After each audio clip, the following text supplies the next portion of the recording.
அனைவருக்கும் வணக்கம். நான் உங்களுடைய ராஜா. அதாவது தாய் பாசம்.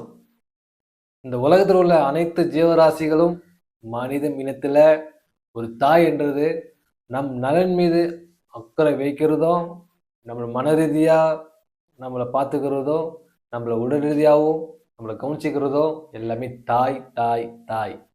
அந்த வகையில ஒரு சம்பவம் ஒன்று நடந்ததுங்க என் வாழ்க்கையில. நான் சொல்றேன் உங்களுக்கு. அதாவது என்ன பண்ணுவேன், நான் ஒரு ரொம்ப ரொம்ப வெட்டியா இருப்பேன்.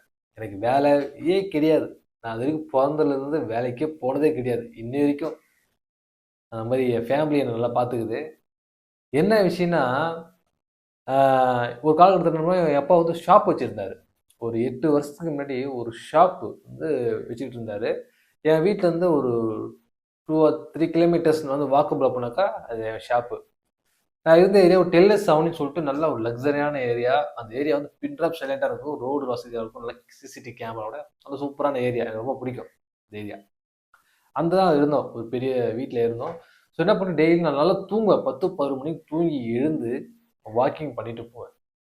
இது என்ன பண்ண வேலை, டெய்லியும் நடந்து போயிட்டு என் ஷாப்புக்கு போயிட்டு கல்லால் காசு எடுத்துக்கிட்டு நான் போயிட்டு எனக்கு பிடிச்ச கேஎஃப்சி அது இது பர்கர் சாப்பிட்டுட்டு திருப்பி வாக் பண்ணிகிட்டே திருப்பி வீட்டுக்கு போயிடுவேன்.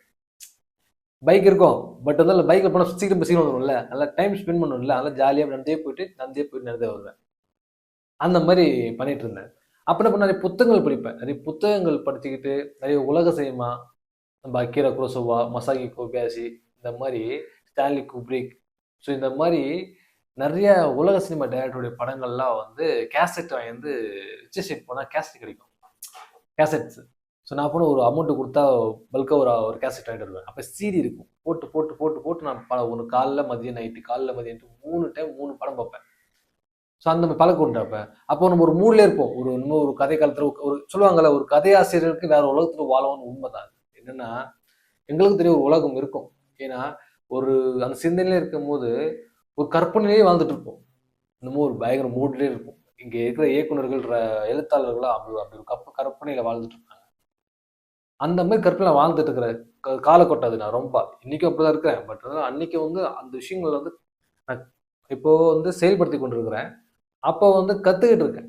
அப்படி இருக்கும்போது ஒரு வாக்கப்ல வந்து போயிட்டு இருக்க ரோட்ல நடந்து போகும்போது ஒரு நாய், நல்லா கவனிக்கணும். இது உண்மை சம்பவம். நான் கண்கூட பார்த்த சம்பவம். ஒரு நாய் என்ன பண்ணுது, நான் நடந்து போவேன். அந்த ஒரு குட்டி கருப்பு நாய்,